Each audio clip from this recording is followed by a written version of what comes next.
Thanks for inviting me to speak and to try out this new experiment. So I'm going to talk about a result that I saw presented that I think is really nice and really interesting, and points to kind of some new techniques in machine learning and in data science. So here's my disclaimer, which is that everything in this presentation is stolen from other people's work, except there's obviously we've introduced my misunderstanding and my own errors, and so I apologize to these people. So there's sort of a collection of papers that I'm going to be talking about, and then also I'd like to thank Leo Gribas, who sent me his presentation. So he's faculty at Stanford, and this is kind of all research out of his group, and he sent me his presentation so I could just directly like copy and paste images rather than having to extract them from PDFs. So that was super useful, and I really appreciate that. So I'm going to focus a little bit when I showed sort of an application on this particular paper, which is about image co-segmentation. But the result, like the ideas, I think are much broader, and it sort of represents maybe a new way of thinking about a certain class of problems, and that's what I find really interesting. Okay, so like our big picture goal, which like we're not going to solve this goal, but like this is the thing that's motivating this problem, is that you want to bridge the human and computer gap with sensor data. So sensor data is like, I'm looking around the room, I see you, that comes from like photons, but I don't just register a bunch of photons, I'm registering people and chairs and the room, right? So my mind, the way I understand this, the input is sensor, but the models aren't sort of pure sensor models, right? They have to do with objects and understanding objects and how they're related to each other. What are my expectations when I see people versus if there was a room of cats? How would that differ, right? And this has to do with how we model the world. So here we're gonna build a way to go from sensors to symbols. So symbols are the objects in the room, and the way we do that is going to be different than maybe the kind of hierarchical construction that is more popular these days, which is about pixels to edges form into arms and faces, which form into people, right? I want to do something a little bit different. So we're going to relate the signals directly to each other, and then use this kind of network of relationship to transport information around. And the things that are invariant are going to be our symbols. So we're going to use things that transport through this network in some invariant fashion to be the symbols in the network. And I'm going to make that a little bit more concrete. So the concepts are going to be things that are transportable in this network. And I'm going to get concrete about that. One kind of analogy that I think that came to my mind, and I don't know if this has anything to do with how we actually think, but there's kind of an analogy here between when you learn something in a course and it's like structured. This is like hierarchical learning. You learn the sub-facts and you learn how to put them together. But when you do research, right? When you go and you want to do like research in a new field, you start reading a paper and like you don't understand anything, and you're like, okay, that was weird. And then you read another paper and you're like, oh, I also don't understand this paper. But here there's this like connection here between these two papers. There's some concept that they're sharing. Right? And then you read another paper and you build this like network of connections, and then eventually you find the Wikipedia page that's well written that explains something. And as soon as like that thing is explained, it like feeds back through the network and it clarifies a bunch of things to you, right? It like transfers itself all over the place. And that's kind of the philosophy we're building here. It's this kind of information transfer. Okay. So the examples here are going to be about images or 3D shapes. So the nodes in this network that I'm talking about are the objects that we're studying. So in this case, this armadillo. And information will be things like segmentation of the armadillo. I actually don't even know why this is called an armadillo. That's how little I know about this field. But I think it's like I've seen it in other papers. I think it's somehow standard. There's this like matching up of, even though the armadillo is in different poses, there's this matching of different features between the armadillo. So that would be some information that we want to somehow transfer around, say, to a network of armadillos all in different poses. Other kinds of features might be functions on the data. So these here are eigenfunctions of the Laplace Beltrami operator. You could have curvature, you could have other things. And in fact, if you have images, there are other kinds of functions on the image, SIF features or other things. And in fact, more generally, we're going to want to describe, when I say information, I mean a function on the object, some kind of function. I'm going to transfer, like formally, mathematically, I'm going to be transferring functions from one object to functions from another object. And that's what I mean by information transfer. So if we go back, sorry, I should have read my slide. Go back here. So here you can think of, like, if I have that pink foot, right? I have the function associated with the pink foot would be an indicator function that's 1 on the foot and 0 everywhere else, right? And transferring that to another armadillo is transferring this function from one armadillo to another. So I'm thinking about this in terms of transferring functions between objects. Okay, so how do you transfer functions between objects?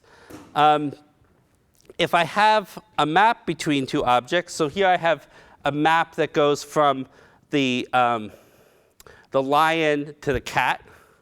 If I have a map between two objects, I can transfer functions by something called the pullback. So what that means is just precomposition. So I have a function, except things go backwards from how you think they should go. So if I have a map from the lion to the cat, and I apologize, there's kind of two kinds of functions floating around. There's the functions I'm pulling back, my information functions, and then there's these maps between objects. I apologize about that. It's going to get worse because I'm going to have a network of networks in a second. So like where the nodes are networks, and then there's a network connect. So I apologize. It gets a little messy here. In any case, so I have a map from the lion to the cat. Now I have a function on the cat. What does that mean? That means for every point of the cat, I have some real number. And I want to get a function on the lion. So for every point of the lion, I want some real number. How do I do that? I use this existing map from lion to cat to pull back. And that's just precomposing. So there's some math. You can stare at that. And trust me, it goes backwards. That's the right way for that to go.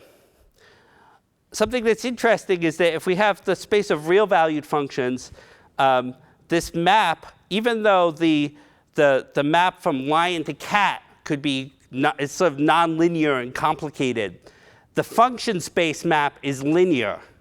It's a linear operator. And we're going to be able to use that. We're going to be able to exploit that now to do some nice machine learning using the fact that we've turned this kind of complicated nonlinear thing into this linear space. Now, just to be concrete, if I have a function, right, on the cat, sorry, this is me being concrete. I get a function on the lion by applying this linear operator. If you want, you can think of this as a matrix. So a function on the cat will be a vector, right? Think of if the cat is like sampled and it's some mesh, right? At every node in the mesh, I have a real number that gives me a vector of information. And then I'm going to get a vector on the lion by applying some big matrix to that vector, right? So now certain linear operators between these function spaces are going to come from maps on the underlying objects, but not all of them are. And we're fine with that. Like, we're going to be totally okay with that. And that's part of the reason, like, we get to use this whole linear space, because we're not going to actually care about which ones come from functions. Okay, from underlying maps. Okay, so I promised networks, right? So we're going to use this network to constrain the solutions to sort through these signal functions. And the way we do that is that when we transport between objects in this network, so between the function spaces of objects, we want the thing that we transport to not depend on the path that we take. So in math, we say that we want all these possible diagrams to commute, meaning if I go from function space of C to the function space of B, and then to the function space of L, it's the same as going from C to A to L, right? So I want those to agree. And that constrains now, that's going to constrain our possible maps, right? The map space is constrained by this. Okay, so that was kind of our abstract setup. And now I'm going to show you applying this to an actual problem. And yeah, so what am I going to do? I'm going to make a network of similar objects.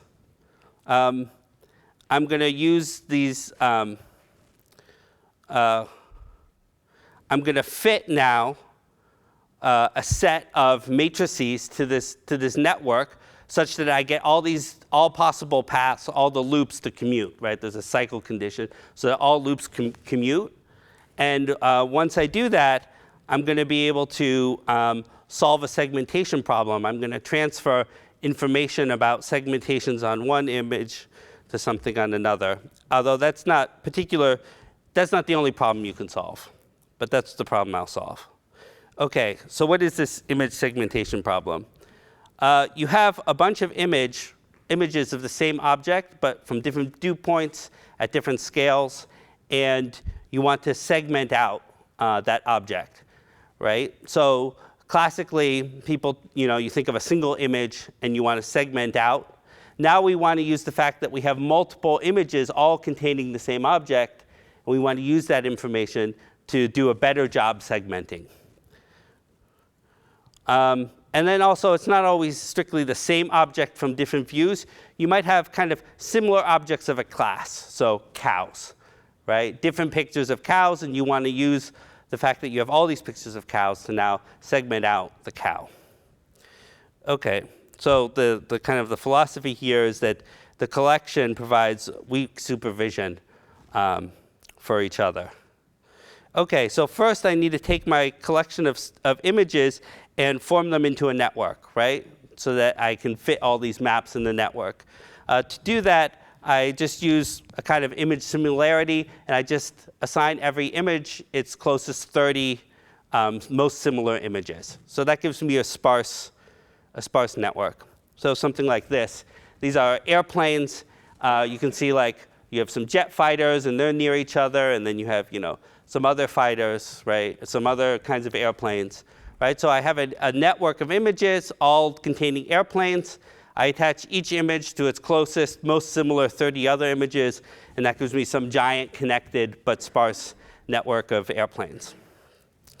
Okay, so this is where things get a little bit worse, because I need now functions on these images. And so what does that mean?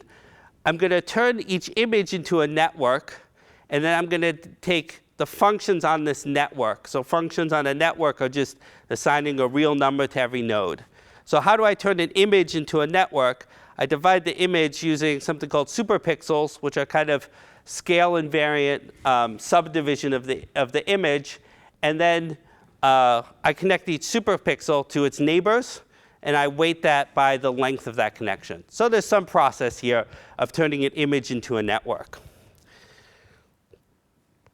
So on these, I still need to get a function space in order to apply this procedure. So on these images, which are now networks, there's something called a graph Laplacian, which is just the degree matrix minus the weight matrix. And it has eigenvectors, eigenfunctions. And the thing that's nice about these eigenfunctions, so there's some special set of functions, is that they're ordered, they're hierarchical, right? It's like maybe you've seen Fourier series, right? Which are ordered by frequency. You have the low frequency components, and then you get higher and higher frequency. And the point of doing that is that you can take a cutoff and kind of guarantee that you've captured kind of, in some sense, all the most important information up to a certain scale. And the eigenfunctions of the Laplacian have this same kind of property, but for general networks, right? So the details here don't matter. You just have to know that there's this ordering and there's this hierarchy of eigenfunctions. This is used for something called spectral embeddings, which may be something you've come across elsewhere. So these are eigenfunctions of the triangulation of this person. And you can see that this here is the kind of the lowest frequency eigenfunction, which just is like goes along the height of the person. That's the most important way it's spread. And then as you get higher frequencies, you get sort of smaller features. The functions detect smaller features in the graph. Okay, so doing this allows us to limit the dimensionality of the problem. So rather than just talking about these kind of arbitrary function spaces, which also may be different, varying sizes, we're just going to restrict to the first 30 eigenvectors for all of the images, right? And we know that we've captured kind of detail up to a certain resolution, and we're just not going to worry about the rest.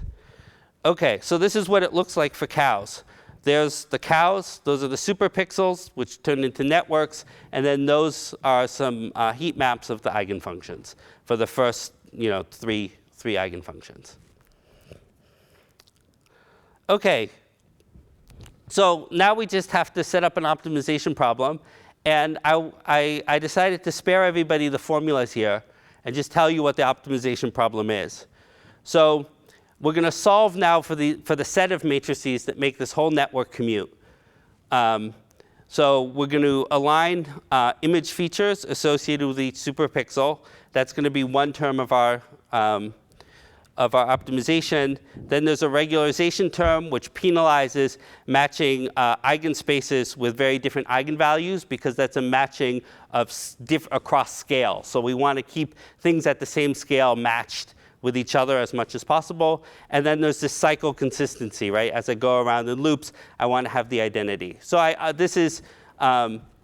you can do this. It's solvable. It's in those papers. And we get a set of commuting maps for this whole network. Okay? So that's sort of part of our problem now. Now we can use these maps to transmit information around the network. And what we're going to do here is transmit information from other images about the best segmentation for those images, right? So you kind of, you don't just want to segment your own image, but you want to optimize over, like, this image says you should segment, right? You can use this transfer function to transfer a segmentation of one image over to another, and you want to take that into account when you're deciding how to segment your image. Okay, so this is another optimization problem that you can solve, and there's a bunch of formulas associated with it, and you can do that. So I've saved you. You can look up those formulas. They're in the papers. Okay, so how does this do? Right? So what does this do? So at least in 2012, when this paper came out, it's sort of competitive with state of the art in the field. Except that as I phrased this, this was a purely unsupervised method. So the Vicente 2011 example there, that's a supervised method.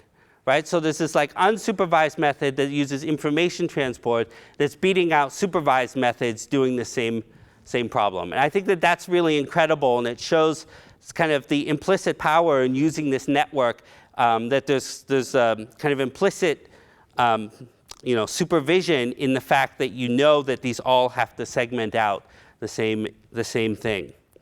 So there's some of those results. What does this actually look like?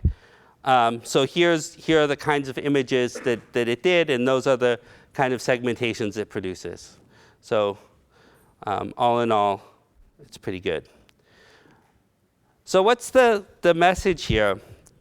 The message is that looking at the cycle consistency and looking at images allows you to kind of capture the essence of the cow without ever realizing it, right? You don't have to map it to an actual object, but the network of cow pictures captures that essence of what a cow is, or captures, the network of any kind of pictures is able to capture this essence. It's the abstraction that knows what the object is. So that's one kind of view here. That view actually has more to it. So there's other work that's been done, some of it in those papers, where they haven't just matched up networks of images, but networks mixing images with 3D models. And they're able to transfer depths from the 3D models to the images kind of in the same way, and they're able to use 3D models to segment out the pictures of those models in the images. It's really kind of very nice work, kind of just mixing in sort of multimedia, multi-representations of objects that, again, as humans, of course, the 3D model and the picture of the chair are kind of the same to me. It's the same model in my head. So yeah, so the summary is kind of proposing an alternate view to thinking about how to move from signal to symbols. Rather than a kind of hierarchical view of building up from atoms to larger and larger pieces, just taking the signals directly and making connections between them. And that network of connections, the invariants in there are your symbols. So, thank you. I think it's a really nice result. So, yeah.